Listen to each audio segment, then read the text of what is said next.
Vamos abrir as nossas Bíblias na carta de Paulo à igreja de Filipos, aos irmãos de Filipenses, capítulo 2, dos versos 25 a 30.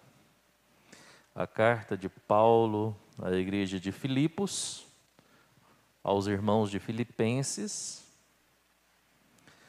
capítulo 2, 25 a 30.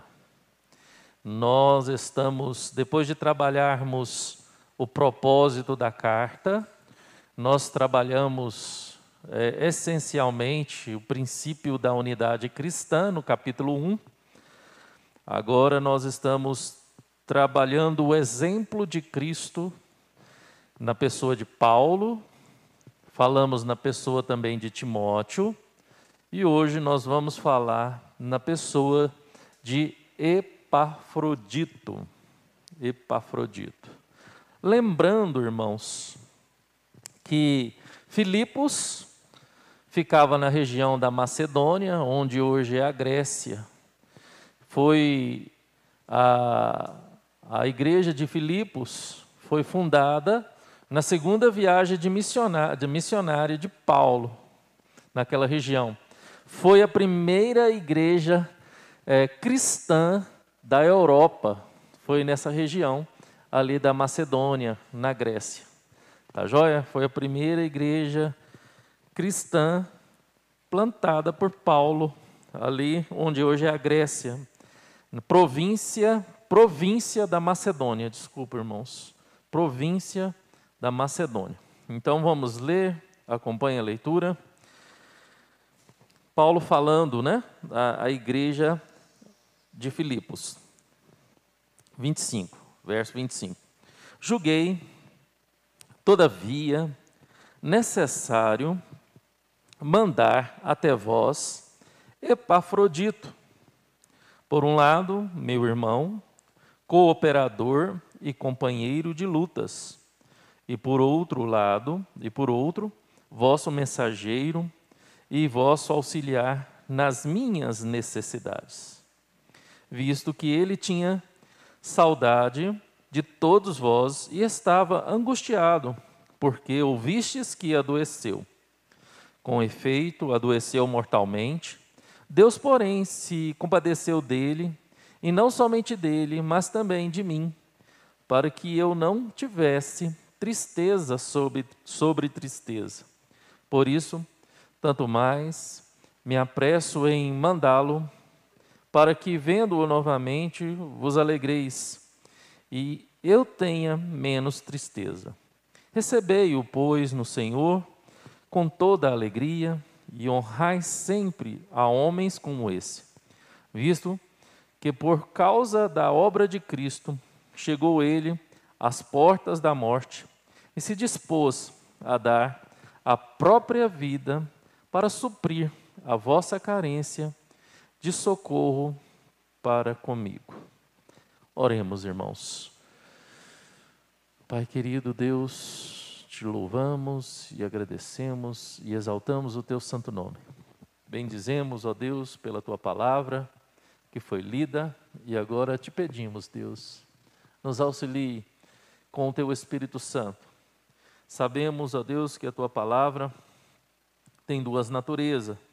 A natureza humana, que foi escrita por homens que viveram em determinados tempos, em seus determinados contextos políticos, geográficos, sociais, familiares, e também a sua natureza divina, que é aquela pela qual nós precisamos do auxílio e iluminação do teu Espírito Santo, por meio, ó Pai, de muita oração, para que possamos aprofundar naquilo que o Senhor quer falar conosco. Por isso, ó Pai, declaramos a nossa dependência do Senhor nesta manhã. Em nome do teu Filho amado, é que nós oramos e agradecemos. Em nome de Jesus. Amém. Amém. Irmãos, Epafrodito, o nome Epafrodito significa amado de Afrodite, mostrando que a sua origem era uma origem pagã. Mas esse irmão se converteu, tornando uma pessoa essencial e fundamental no ministério de Paulo. Tanto é que Paulo fala, no texto que nós lemos, que ele era seu auxiliador, seu companheiro. Então, Paulo deixa bem claro que ele era um administrador solícito na sua missão. Agora, depois dele se voltar para Timóteo, como nós lemos, agora se volta para Epafrodito, este valoroso obreiro, né, que declara em sua carta. Ele também cita lá em Filipenses 4,18, abra sua Bíblia, em Filipenses 4,18.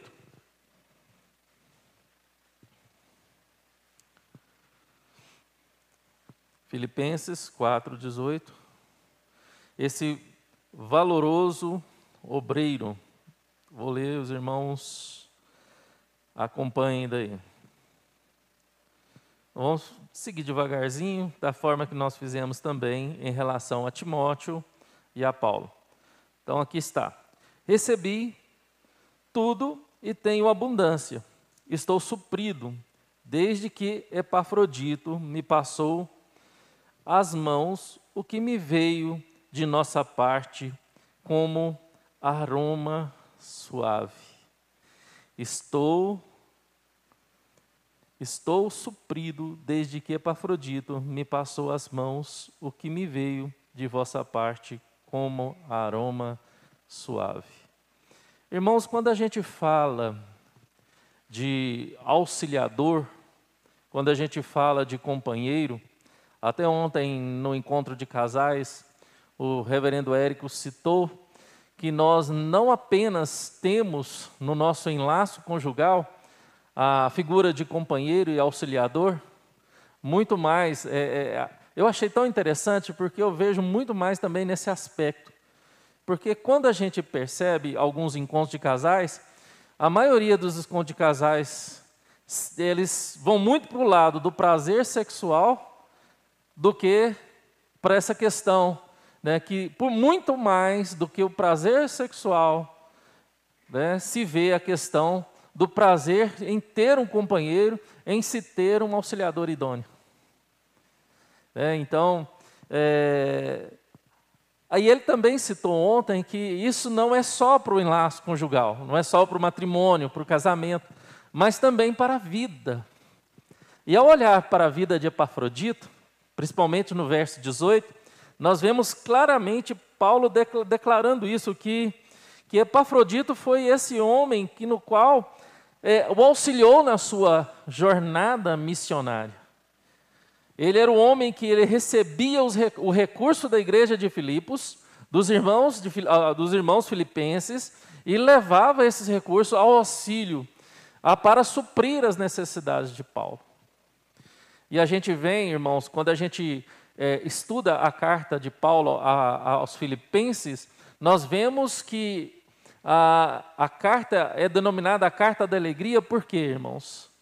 Porque apesar de preso, Paulo estava contente com aquilo que ele via na vida dos irmãos e ouvia por meio dos seus companheiros, principalmente como Epafrodito, que apesar da sua situação de preso, ele estava contente em Cristo. Irmãos, é uma realidade que nós precisamos enxergar e nós precisamos viver em nossa comunidade. Muito mais, eu sempre falo isso, muito mais do que assistir culto, muito mais do que sentar no banco de uma igreja, muito mais do que vir ao culto na escola bíblica dominical ou no culto à noite, nós precisamos entender que nós fomos chamados para viver um cristianismo no qual nós seremos auxiliadores uns dos outros, que nós seremos companheiros uns dos outros, que nós precisamos viver uma irmandade, assim como Paulo viveu na figura de seus amigos, assim como ele viveu na figura de Timóteo, como falei de Lloyd, como falei de Eunice, E como hoje, nesta manhã, estou falando da pessoa de Epafrodito. Porque se nós, irmãos, não atentarmos para essa realidade, nós vamos virar uma igreja apenas de cunho religioso, onde a gente vem, se abastece como se a igreja fosse um grande mercado ou um posto de combustível, e a gente sai e pronto, e cumpri aquilo que eu deveria cumprir, a minha agenda religiosa, eu cumpri minha obrigação religiosa. E na verdade, irmãos, o que Paulo está mostrando para nós na carta dos Filipenses, que a verdadeira alegria, a alegria de Cristo, a alegria de Cristo em nossos corações, ela se encontra quando nós vivemos a verdade da palavra de Deus na comunhão, em poder servir o outro, em poder auxiliar o outro, em poder ouvir, né, olha lá, a família tal está passando por um momento de luto, de dificuldade, e a gente ir lá servir, como Epafrodito serviu Paulo em prisão, irmãos. Paulo era um hebreu, e ele fala que era de hebreu, ele era hebreu de hebreus. Timóteo era parte judeu e parte gentil. Se você for lá para Atos 16, verso 1, ele especifica sobre essa origem de Timóteo. E entanto, quanto sabemos de Epafrodito, e eu já falei o significado do seu nome, ele era itinerante, ele era inteiramente gentil. Ele era pagão, ele veio de uma origem pagã. Todavia, irmãos, eles tinham a mesma característica. Qual que era a mesma característica de Timóteo e de Epafrodito, quanto também da avó de Timóteo, quanto também da mãe de Timóteo? Qual que era essa característica que eles tinham? Eles estavam dispostos não somente viver por Cristo, mas também entregar a sua vida a Cristo, a morte, em serviço ao próximo. É por isso, irmãos, que essa carta é denominada a carta da alegria, apesar das consequências, apesar das situações adversas, se via alegria tanto na vida de Paulo, como também na vida de seus companheiros, seus auxiliares. Irmãos, seria assim, taxativo da minha parte, mas é bem claro para nós que as Escrituras estão dizendo que nós não vamos encontrar felicidade na vida, contentamento, alegria, satisfação, se nós não entendermos essa verdade. A verdadeira alegria, o verdadeiro contentamento, a verdadeira satisfação está de fato em amar a Deus sobre todas as coisas, e esse amor a Deus, ele resbala no próximo. E quando nós amamos a Deus sobre todas as coisas e amamos o próximo, por meio dos frutos do serviço, do nosso companheirismo, irmãos, somos inundados com alegria e contentamento.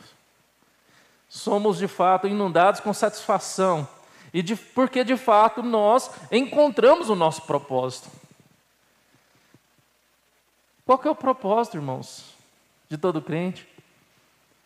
Nós estamos cansados de ouvir, quando nós vamos lá para a primeira pergunta do breve catecismo, que é um dos símbolos da fé, da reforma protestante ou das igrejas reformadas, que é qual é a finalidade principal do homem. A gente vê que a filosofia tenta responder essa pergunta, né? Qual que é a finalidade? Por que estamos aqui? Por que morremos? Qual é o nosso propósito nessa vida? Quando as Escrituras nos respondem, que é viver para a glória de Deus e desfrutar de sua presença pela vida. Como eu vou desfrutar de Deus se eu não obedeço a palavra de Deus? Como eu vou desfrutar o melhor de Deus nessa vida se eu não atento para aquilo que Deus quer para a minha vida? Como eu vou desfrutar de Deus, da alegria que Deus tem para mim, do manancial que Deus tem para mim, se eu desconsidero tudo aquilo que Ele tem para mim, ou tudo aquilo que Ele é para mim? Parte então, irmãos, que nós cristãos devemos conhecer Deus e devemos conhecer aquilo que Deus quer de nós. Será que nós conhecemos de fato Deus? É muito mais do que saber o nome de Deus, porque, irmãos, o que mais tem de briga nesse mundo é dizer, não, Deus se chama Jeová, não, Deus se chama Yahvé, não, Deus é Cadu, não, Deus é Hashem, não, Deus, Ele é o eu sou.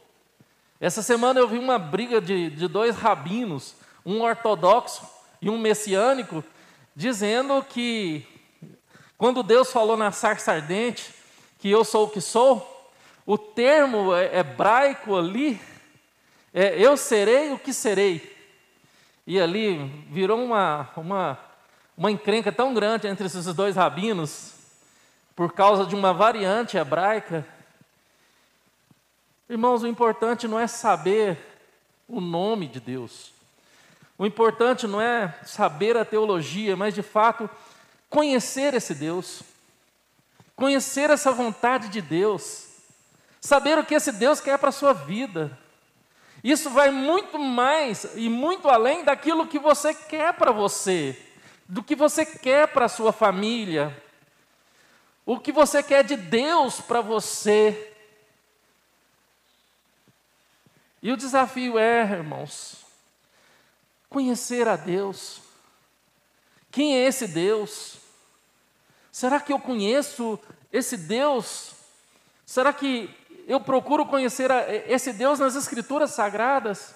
Será que eu posso conhecer esse Deus nas profundezas na palavra de Deus, que Ele se revela para mim? Porque ao olhar para a vida de Epafrodito, irmãos, nós vemos um homem amável, um homem que adoeceu no serviço ao próximo, mas um homem também que foi alvo do amor de Deus, e por misericórdia de Deus, Deus o curou, porque Deus amava tanto a vida de Epafrodito, quanto a vida de Paulo, como também a vida dos irmãos da igreja de Filipos. Porque sabia que a igreja estava triste, ao saber que Epafrodito tinha adoecido. E o quanto aquela igreja não orou, e não mandou assistência por meio de Timóteo, tanto para socorrer Paulo, como também para socorrer Epafrodito. E o quanto aquela igreja não ficou feliz quando soube que Epafrodito tinha sido curado. Irmãos, nós vivemos uma realidade que a gente quer viver a nossa dor. A gente está assim, não, já basta a minha dor.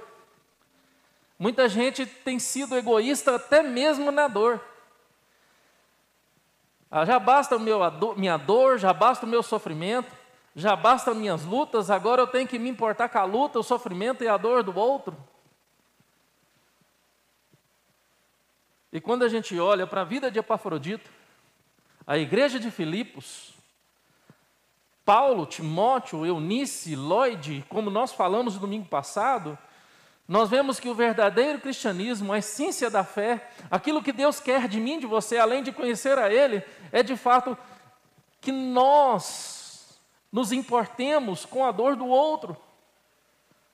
O quanto a dor do nosso irmão causa em nós motivos para que a gente viesse orar por esse irmão. Nós vivemos uma realidade, irmãos, que eu falo muito superficial. Porque hoje tudo hoje tem sim uma figurinha, né? E eu utilizo muito das figurinhas no WhatsApp. E a gente tem emoji para tudo, né? Aquele desenho da Disney, emoji, né? Reflete muito isso. Hoje a gente expressa os nossos sentimentos por meio de emojis. Eu não vejo problema. Se de fato aquele emoji, aquele símbolo, aquele desenho, aquela figurinha, expressa uma verdade do seu coração. Porque muitas vezes, quando alguém pede para a gente, ore por mim, por essa situação, estou precisando disso, eu preciso de resolver uma situação financeira, eu preciso de um emprego, eu estou precisando de resolver uma dificuldade com meu filho, uma doença. Muitas vezes a gente manda aquela mãozinha, né? E acha que aquilo foi suficiente, e muitas vezes a pessoa recebe aquilo, não, vai orar por mim, e muitas vezes não passa apenas de uma figurinha, de um emoji. O quanto nós nos compadecemos do sofrimento do outro, o quanto nós estamos preocupados com a dor do outro. Eu falo, irmãos, não é para que eu quero ajudar financeiramente, eu quero poder, eu não tenho como ajudar financeiramente. Irmãos, o que eu percebo é que nós podemos ajudar o outro, a dor do outro de alguma forma. Como Epafrodito fez na vida de Paulo, como Paulo fez na vida de Epafrodito, como a igreja foi na vida de Paulo, também na vida de Epafrodito. Eu quero destacar aqui, irmãos, as marcas de um cristão por meio da vida de Epafrodito. Em primeiro lugar, irmãos, Epafrodito, um homem pronto a servir, mesmo correndo grandes riscos. Será que estamos prontos a servir? Será que nós temos um limite para servir? Espera aí, eu vou servir até esse ponto. Porque se eu passar desse ponto aí, eu coloco a minha vida em risco, eu coloco as coisas em risco. Vamos ler novamente dos versos 25 a 30, e eu quero pontuar claramente para vocês algumas questões. 25 a 30, deixa eu voltar lá para o capítulo 2.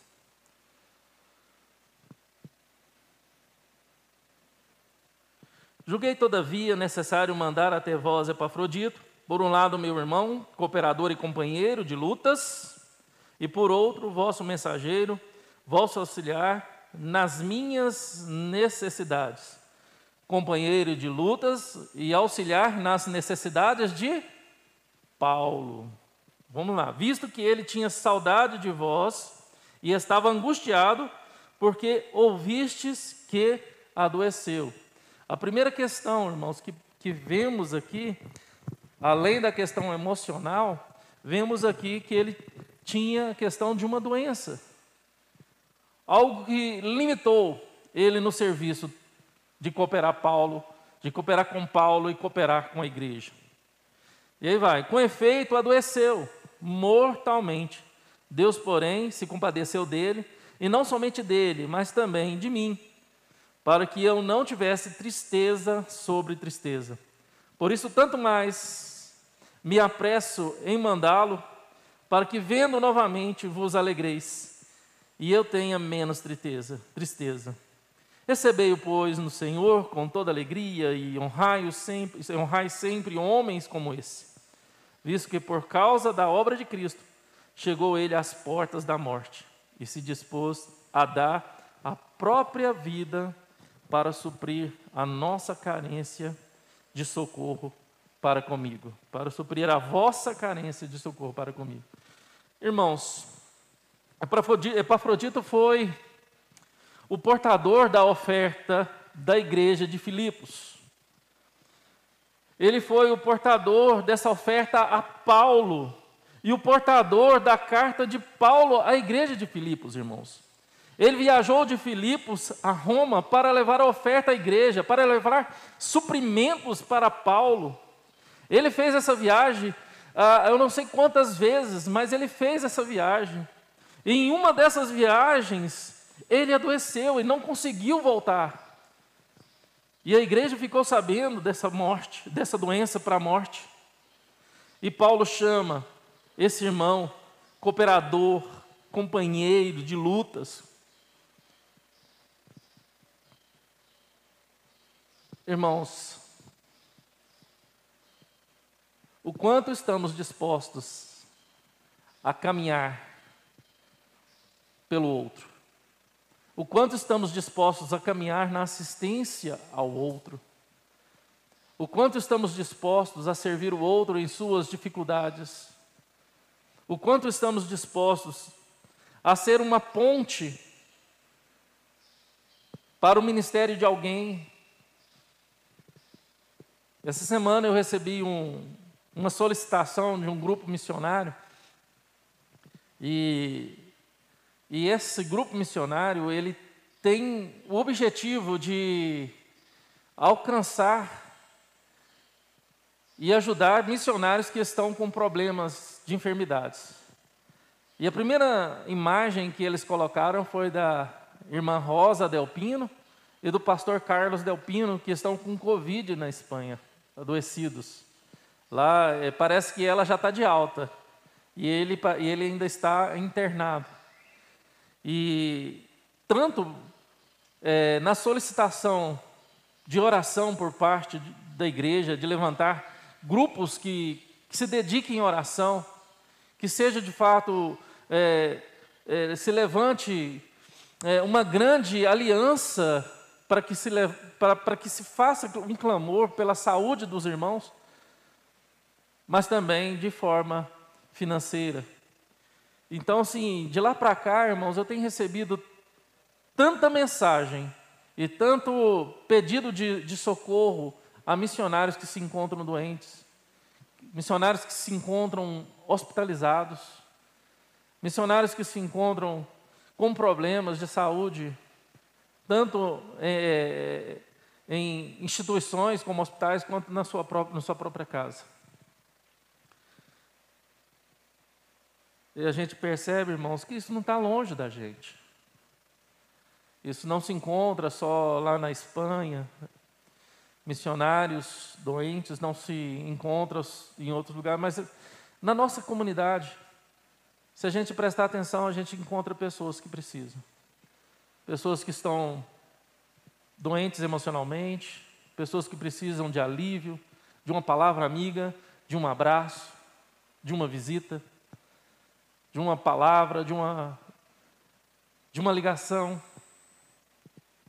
O quanto nós precisamos, irmãos, ser esse Epafrodito, esse homem amável na vida de alguém.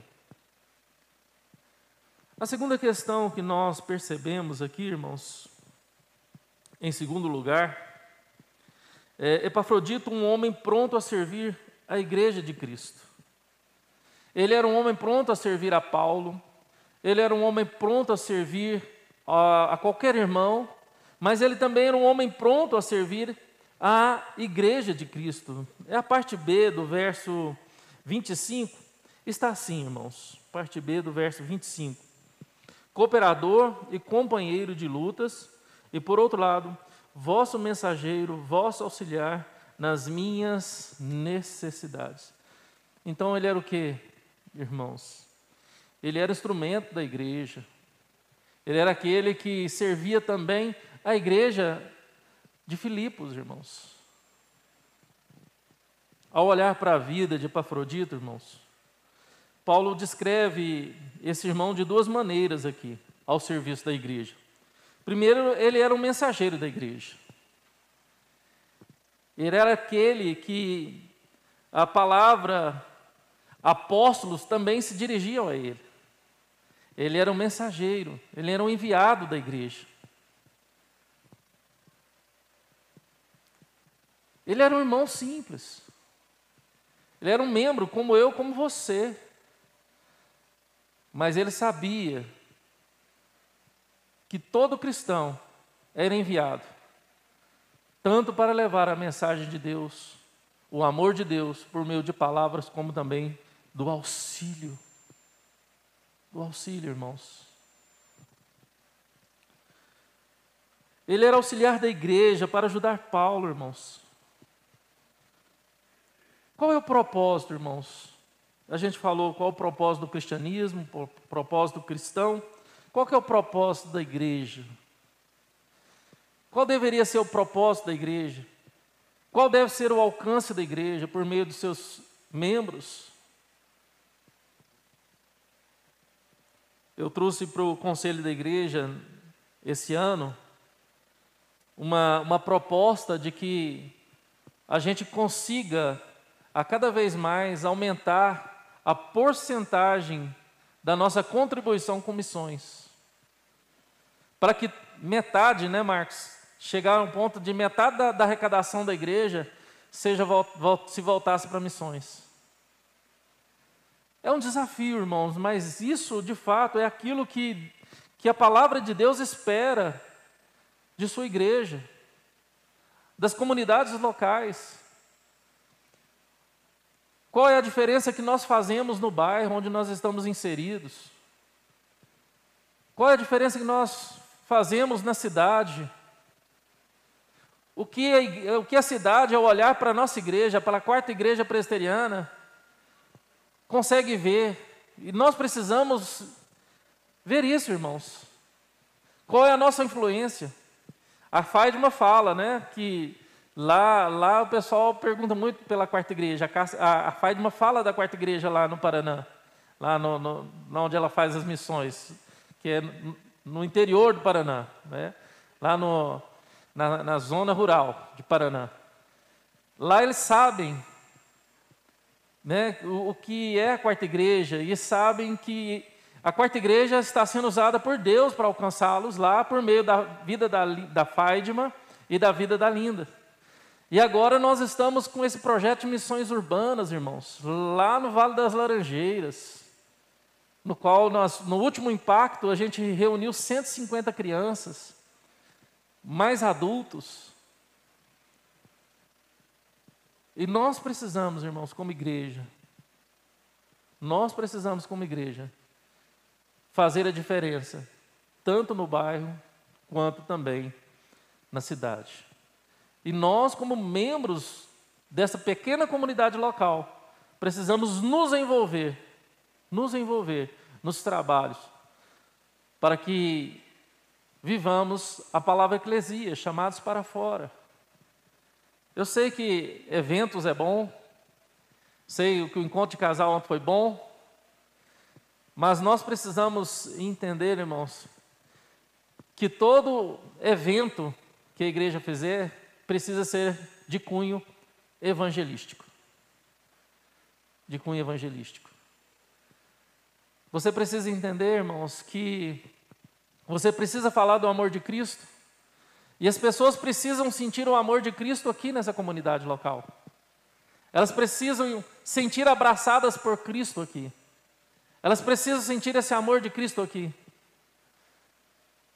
E de que forma vamos falar desse amor? De que forma vamos levar o amor de Cristo? Tanto para as crianças do departamento infantil, as famílias que chegarem com crianças aqui, e as crianças que estiverem aqui precisam se sentir abraçadas por Cristo, amadas por Cristo por meio dos voluntários. A gente não pode olhar para o departamento infantil apenas como algo a ser feito e pronto para suprir a necessidade e a carência da igreja local em se ter um lugar para guardar as crianças.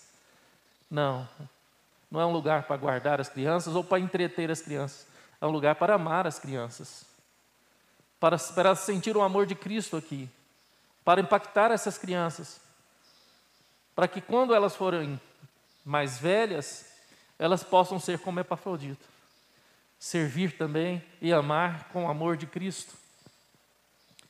Todo o departamento da igreja precisa disso.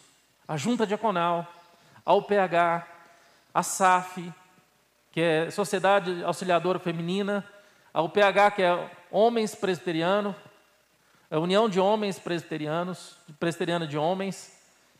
Nós não podemos ser uma igreja departamentalizada com vários ministérios apenas para nós aqui, irmãos. Nós precisamos amar como Cristo nos amou, servir como Cristo nos serviu, e aí nós vamos fazer totalmente a diferença, irmãos. Assim como Epafrodito serviu a Paulo, assim como Epafrodito serviu a igreja, irmãos.